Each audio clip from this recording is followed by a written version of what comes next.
तो देखिए question number 11, ABCD एक पैरेललोग्राम है और P पॉइंट ऑफ इंटरसेक्शन है इट्स डायगोनल्स का। इसके डायगोनल्स का P क्या है, इंटरसेक्शन का पॉइंट है। तो एक तरह से जो P हो गया वो क्या हो गया, मिड पॉइंट हो गया इनका, दोनों डायगोनल्स का। ठीक है, क्योंकि जो डायगोनल्स है इंटरसेक्ट करते हैं तो बाइसेक्ट ही करते हैं, और बाइसेक्टिंग पर अगर पॉइंट होगा तो वो इन दोनों का क्या कहलाएगा, मिड पॉइंट कहलाएगा पैरेललोग्राम में, राइट। तो यहाँ से हमारे पास एक बात आ जाती है कि P इज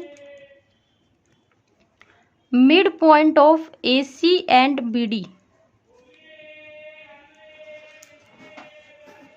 जो P है वो मिड पॉइंट है किस किस का, AC और BD का, दोनों का मिड पॉइंट है। हमें क्या प्रूव करना है, हमें कहा गया कि एक O है जो एक्सटीरियर पॉइंट है, देन शो डेट OA का वेक्टर, OA वेक्टर। अब भाई O तो हमें बनाना पड़ेगा। O एक एक्सटीरियर पॉइंट है, तो मान लेते हैं हमारे पास O यहाँ पर है, हमने मान लिया ये O इसका एक्सटीरियर पॉइंट है। तो OA, O से A तक, यानी कि O से किसकी तरफ जा रहा है, A की तरफ।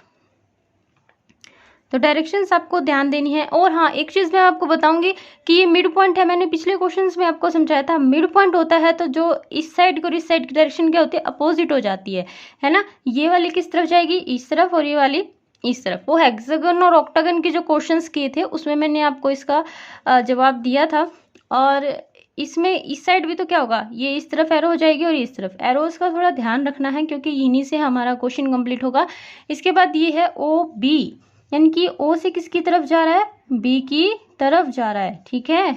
और ये OC, और ये C की तरफ OC, OD D की तरफ,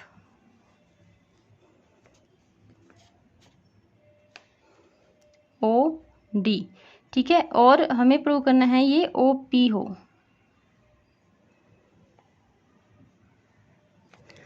तो फिगर को थोड़ा साफ दिखाने के लिए मैंने कुछ डॉटेड लाइंस ले ली हैं, कुछ सिंपल लाइंस ले ली हैं, ठीक है, ताकि फिगर मैशअप ना हो। और ये एरो के साइन आपको अच्छे से ध्यान से लगाने हैं। अगर एक भी एरो का साइन आपका गलत हुआ तो क्वेश्चन आपका गलत हो जाएगा, ठीक है। हाँ, अगर रट रखा है तो फिर नहीं होगा, क्योंकि फिर तो पता ही नहीं चलेगा ना आपको कौन सा साइन गलत हुआ है या नहीं हुआ है। तो हमारे पास अभी हम क्या लेंगे, एक हमने इस साइड वाली, लेफ्ट हैंड साइड वाली उठा करके ले लेनी है। Now we have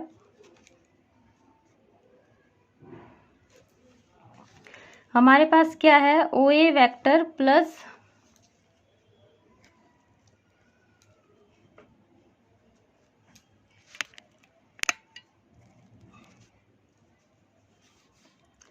OB vector plus OC vector plus OD vector.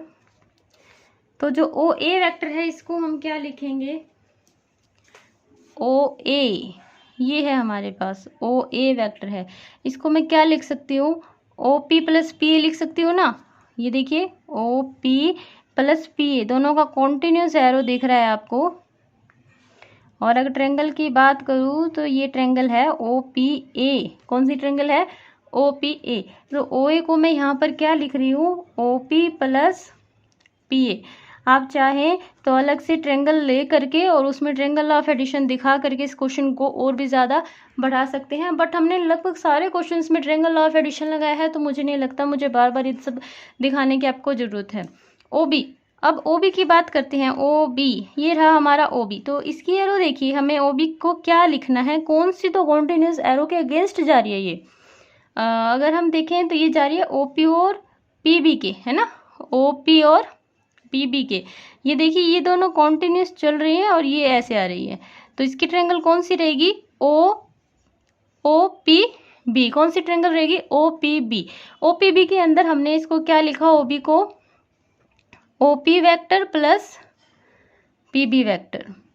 इसी तरह से जो AC है, OC है, उसको OC, ये वाला, इसको क्या लिखेंगे हम, OP plus PC। OP plus PC, इसकी ट्रेंगल रहेगी OPC, OP प्लस PC।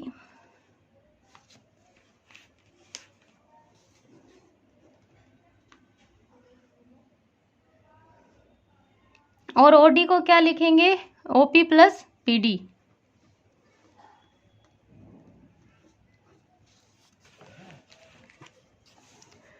अब देखिए ओपी ओपी इन सब की जो ब्रैकेट है वो खोल दीजिए और इनको सिंपल लिख दीजिए, OP plus PA plus OP plus PB plus OP plus PC plus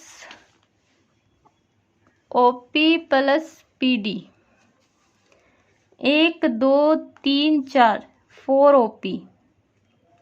ठीक है, और ये जो बाकी बच गए इनको ब्रैकेट में रखेंगे, PA plus PB plus PC plus PD,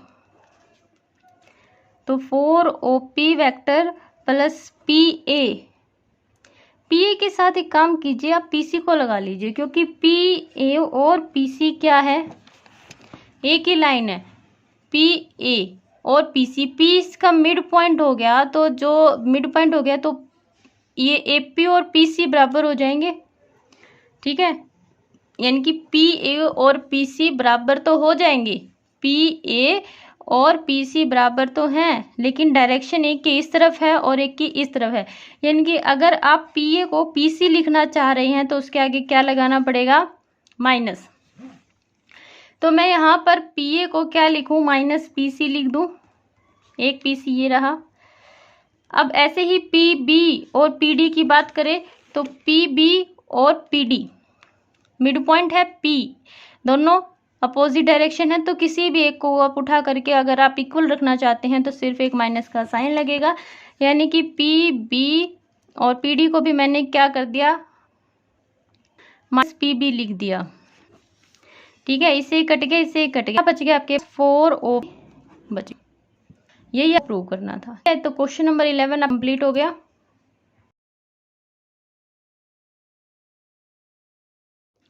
इसके बाद क्वेश्चन नंबर 12। क्वेश्चन नंबर 12 देखिए, अगर ओ एक कोई पॉइंट है, किसके अंदर है, एबीसी के अंदर है, एबीसी के अंदर ओ एक पॉइंट है और जो पी क्यू आर है वो मिड पॉइंट्स है, किस किस के साइड्स के, ए बी के, बी सी के और सी के। तो आपको ध्यान रखना है कि पी किसका होगा, ए बी का मिड पॉइंट है, क्यू किसका है, बी सी का, और आर किसका है, सी ए का है, और ये आपको प्रूव करना है। ठीक है, तो मैंने इस जो प्रूव करना था उसके हिसाब से मैंने सारी लाइन्स बना दी हैं। जैसे ओ ए है, ओ ए, तो इसकी जो लाइन रहेगी वो किस रहेगी, ओ से ए की तरफ।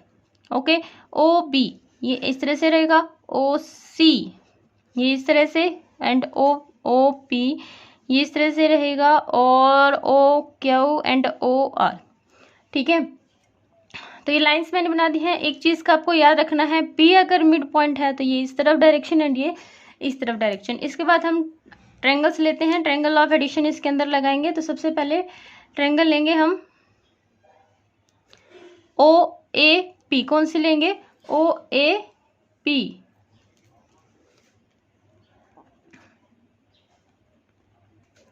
ओ ए पी के अंदर क्या रहेगा आपका, O P vector plus P A vector किसके बराबर आ जाएगा, ओ ए वैक्टर के। देखिए O P vector plus P A vector दोनों का कॉन्टिन्यूस लाइन चल रहा है और ये इसके अंदर आके मिल रही है। ठीक है, तो ये किसके बराबर रहेगा, ओ ए वैक्टर के। इसी तरह से दूसरी ट्रायंगल ले लेंगे हम, ओ ए ना ओ पी बी, या ओ बी भी लगा सकते हैं आप।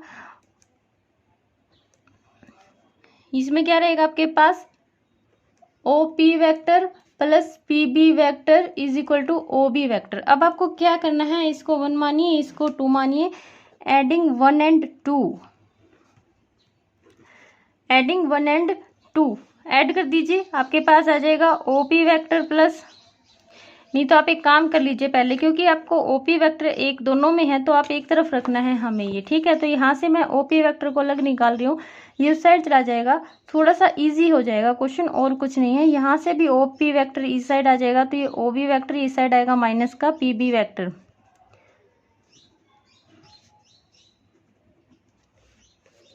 अब ऐड करते हैं इसको और इसको करेंगे तो ये 2 ओपी वेक्टर आ जाएगा, और ये आ जाएगा O A vector minus P A vector plus O B vector minus P B vector.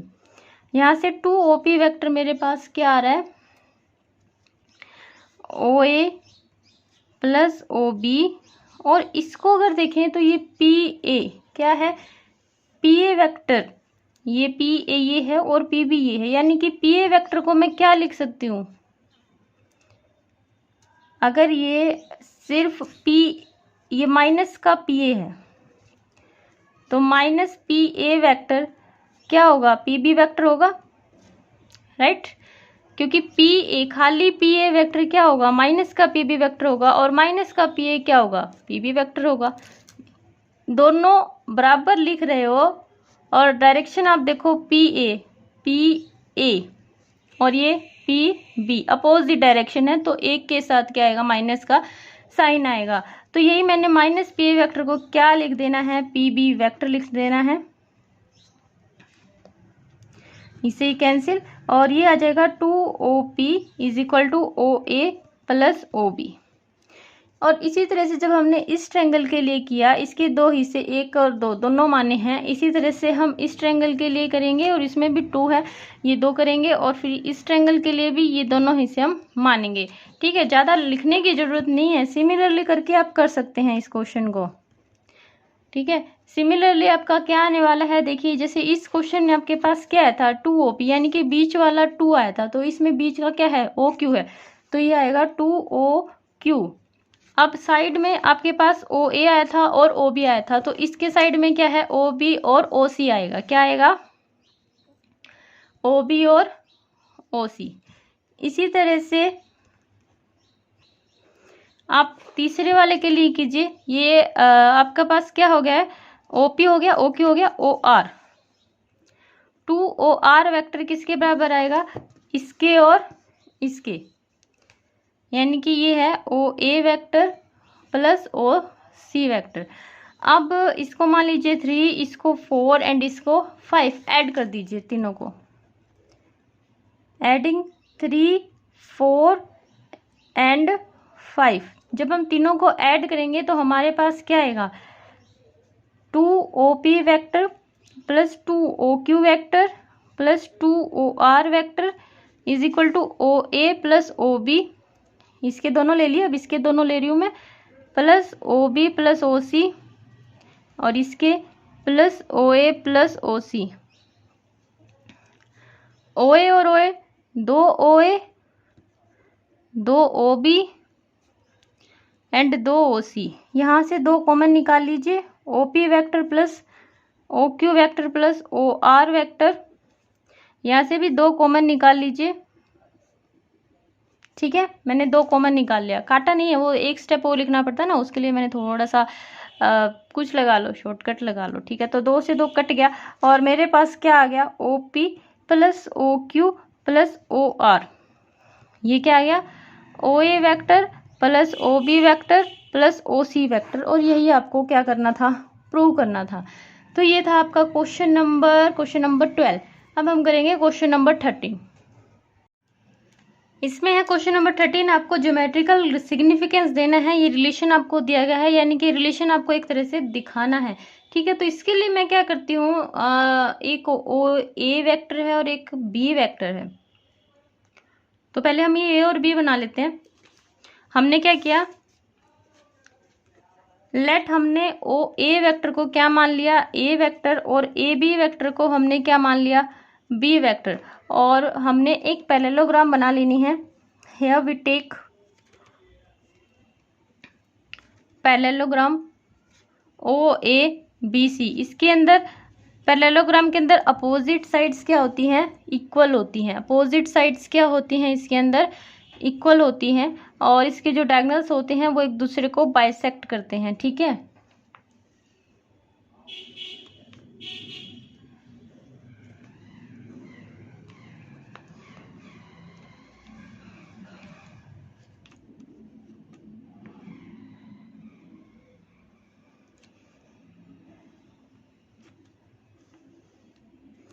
Arrows आपको ध्यान से लेनी है। आप O से A की तरफ जा रहे हैं और A से B की तरफ जा रहे हैं।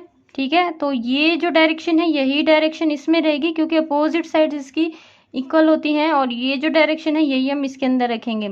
तो जो ये अगर A वेक्टर है तो ये भी हमारा A वेक्टर रहेगा। अगर ये B लिया ना हमने, B है, तो ये भी हमारा B वेक्टर रहेगा।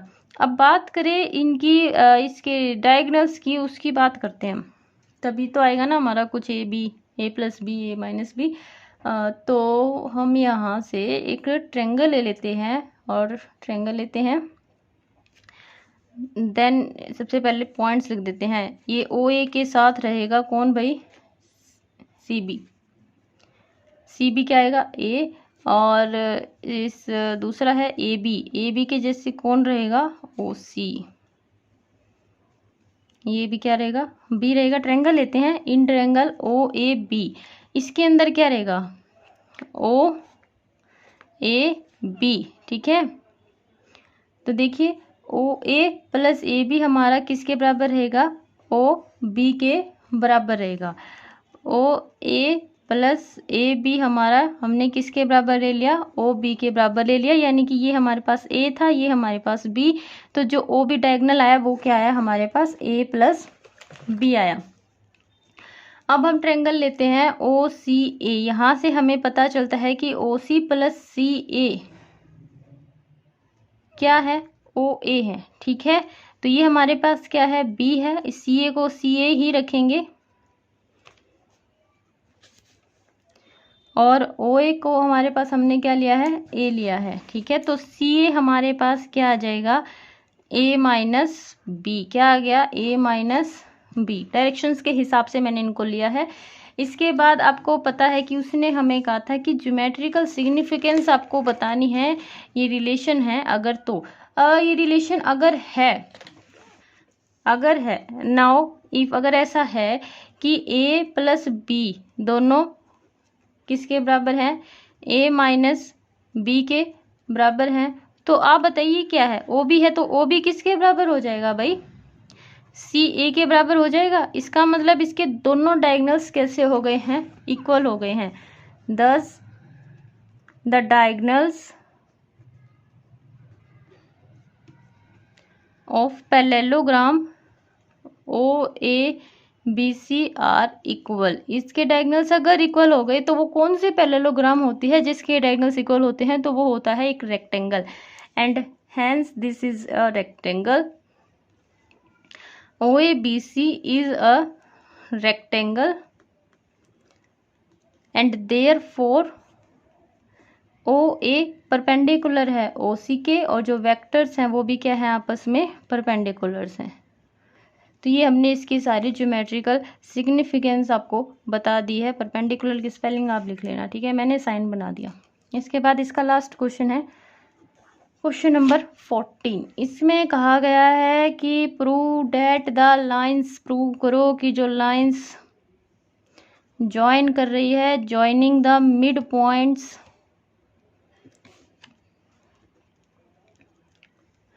Of adjacent sides of a quadrilateral form a parallelogram. तो हम कोई भी क्वाड्रिलेटरल मान लेते हैं, जैसे हमने ABCD क्वाड्रिलेटरल मान ली है, इसके अंदर हम मिड पॉइंट्स लगाएंगे। ठीक है, और फिर हम इसको प्रूव करेंगे जो भी इसने कहा है हमें। इसने कहा कि आपको जो लाइंस ज्वाइन कर रही हैं जो मिड पॉइंट्स को, वो एक पैरेललोग्राम बनाए। तो सबसे पहले हमें क्वाड्रिलेटरल लेंगे और उसको पैरेललोग्राम साबित करेंगे। ये देखिए, मैंने कहा था कि सबसे पहले हम क्वाड्रिलेटरल्स लेंगे और फिर वो लाइन ज्वाइनिंग करवाएंगे और फिर उनसे हम एक पैरेललोग्राम साबित करेंगे। ठीक है, तो मैंने क्वाड्रिलेटरल ले लिया था, ABCD क्वाड्रिलेटरल मान लिया है। इसके अंदर मैंने मिड पॉइंट्स रखे हैं। AB का मिड पॉइंट कौन था, P, और इसका ये QR एंड S, इन सबको लाइन इनकी ज्वाइन करवा दी है। ज्वाइन करवाने के बाद यहाँ हम प्रूव करने जा रहे हैं। तो PQ जो वेक्टर है वो क्या रहेगा, किसके बराबर रहेगा, PB और PQ के। आप चाहें तो इसमें ट्रायंगल लिख सकते हैं, इन ट्रायंगल PBQ। मैंने यहाँ पर डायरेक्ट लिख दिया है कि ये इसके, ये देखिए ये दोनों कॉन्टिन्यूस चल रही हैं और ये इसके अगेंस्ट आ रही है। ठीक है, तो PB और PQ आ जाएंगे। अब बताइए जो PB है, आपको पता है P इसका मिड पॉइंट है, तो P आधा होगा ना, किसका आधा होगा, AB वेक्टर का। किसका आधा होगा, AB वेक्टर का। और BQ के अंदर Q एक मिड पॉइंट है, किसका, BC का। तो आप BQ को हाफ कह सकते हैं, किसका, BC का। ठीक है, तो ये दोनों मिल करके आप इसमें से जो 1.5 है, 1.5 नहीं सॉरी हाफ है, इसको कॉमन ले लीजिए, AB प्लस BC। अब AB और BC जरा देखिए इनकी डायरेक्शंस को, ये इस तरफ ही जा रही है और ये इस तरफ, इसके अपोजिट कौन आ रहा है, AC। तो इनकी जगह मैं क्या लिख सकती हूँ, AC। सी, ठीक है, by triangle law of addition. अब बार बार लिखने की आपको जरूरत नहीं है, एक आधी बार लिख देना आप एक क्वेश्चन के अंदर, ठीक है। एंड ऑल्सो आपके पास एस आर जो रहेगा, एस आर मैंने एक बार आपको पी क्यू से साबित किया है, एक बार एस आर से करेंगे, और इसी तरह से आप इसके लिए करेंगे और इसके लिए, लेकिन वो हम करके नहीं दिखाएंगे, इसलिए मैंने इसको और इसको नहीं मिलाया है, ठीक है। मैंने सिर्फ ए और सी को मिलाया है। जब आप इसको और इसको प्रूव करेंगे, अगर आप करेंगे तो सिमिलरली से काम चल जाएगा। मैं आपको सिमिलरली वाले से तरीके से करके दिखाऊंगी कि इन दोनों को मैं प्रूव कर दूंगी और सिमिलरली लिख के ये बाकी पॉइंट्स आपके करवा देंगे, ठीक है। आप चाहें तो ऐसे कर सकते हैं, लेकिन अगर आप चाहते हैं कि मैं इसको और अच्छे से बड़ा करके दिखाऊं, डिटेल में दिखाऊं, तो फिर आपको बी और डी को मिला लेना है, और जैसा प्रोसीजर हम अब कर रहे हैं वैसा ही इस और इस लाइन के लिए आपको करना है, ठीक है। तो फिलहाल मैंने पी क्यू के लिए कर दिया है। एस आर की बात करते हैं। एस आर में क्या रहेगा आपका, S D plus D R आपका रहेगा। डायरेक्शंस को देख करके अच्छे से फिर आपको ट्रायंगल लॉ ऑफ एडिशन को फॉलो करना है, जिसमें दो कॉन्टिन्यूस आनी चाहिए और एक उनके अगेंस्ट आनी चाहिए। जैसे ये दो लाइन ऐसे चल रही है, ऐसे लगातार जा रही है, ऐसे और फिर ऐसे, और फिर एक यहाँ से नहीं, यहाँ से उठ के ऐसे जानी चाहिए, इस तरह से, ठीक है। S D plus D R हो जाएगा, और ये किसका, ये मिड पॉइंट हो गया ना, एस डी। देखिए ए डी का मिड पॉइंट कौन है, एस है, तो एस डी क्या होगा, आधा होगा किसका, ए डी का। किसका आधा होगा, ए डी का। और इसी तरह से ये किसका आधा होगा, डी सी का। ये जो हाफ है ये कॉमन ले लीजिए, A D plus D C आपके पास आ जाएगा, और इसको आप क्या लिख पाएंगे, ए सी, जैसा हमने अभी इसमें लिखा था, ठीक है। अगर आप ये देखेंगे तो देखिए ए डी ये ऐसे जा रहा है, फिर ये ऐसे आ रहा है, और ये ए सी अगेंस्ट जा रहा है। इसको छोड़िए, सिर्फ इस बड़ी वाले ट्रायंगल पर ध्यान दीजिए। ए सी डी ट्रायंगल के अंदर ट्रायंगल लॉ ऑफ एडिशन लगा करके देखिए, ए डी सी के अंदर ये ऐसे कॉन्टिन्यूस लाइन चल रही है, फिर ये ऐसे चल रही है, कॉन्टिन्यूस, दोनों लाइनें कॉन्टिन्यूस चल रही है ना, और ये फिर ये अलग से उठ करके यानी कि थोड़ा सा अलग डायरेक्शंस में आ रही है। ऐसे नहीं है कि ये ऐसे थी, ये ऐसे थी, फिर ये ऐसे, नहीं, अलग, अगेंस्ट, ठीक है। तब क्या लगता है, ट्रायंगल लॉ ऑफ एडिशन लगता है आपका। तो ये आपका पैरेलल, देखिए ये भी इसके बराबर आ गया, ये भी इसके बराबर आ गया। इसका मतलब क्या है, पी क्यू और एस आर दोनों बराबर हैं। पी क्यू और एस आर दोनों क्या है, बराबर हैं। और ये जो अगर बराबर हैं तो ये पैरेलल भी हैं, ठीक है। पैरेलल क्यों है, क्योंकि स्ट्रेट लाइंस हैं, और हमने इनको लिया था जिस तरह से मिड पॉइंट्स को अगर ये जोड़ती हैं तो वो लाइंस कैसी होती हैं, पैरेलल सी होती हैं। तो हेयर मिड पॉइंट को जोड़ के हमने इनको बनाया था, तो जो गैप रहता है ना वो सेम रहता है। तो हम ये कह सकते हैं कि ये दोनों लाइंस कैसी हैं, पैरेलल है एंड इक्वल है एंड सिमिलरली। और इसी तरह से हम इसकी बाकी जो दो साइड्स हैं उनके लिए भी दिखा सकते हैं। Similarly we can show that, हम ये भी दिखा सकते हैं कि S P and R Q और ऑल्सो पैरेलल एंड इक्वल। तो ये क्या बन गया, अगर दो साइड्स पैरेलल हैं, अपोजिट साइड्स पैरेललोग्राम की इक्वल होती हैं और पैरेलल होती हैं, ठीक है ना। तो ये क्या बन गया, hence P Q R S is a parallelogram. और अगर आपको ये क्वेश्चन समझ आया हो तो चैनल को या वीडियो को एक लाइक ज़रूर दीजिए और कमेंट करके बताइए। और मेरा सिर्फ एक ही चैनल है जिसका नाम है jobs and career by Anju, और मैं चाहती हूँ कि आप इस चैनल को काफ़ी सपोर्ट दें, ठीक है। और शेयर कीजिए अपने दोस्तों के साथ। अगर आपको ये वीडियो अच्छी लगी और आप चाहते हैं कि मैं इसी तरह की और वीडियोस बनाऊं तो सब्सक्राइब जरूर कीजिए। Thanks for watching this video.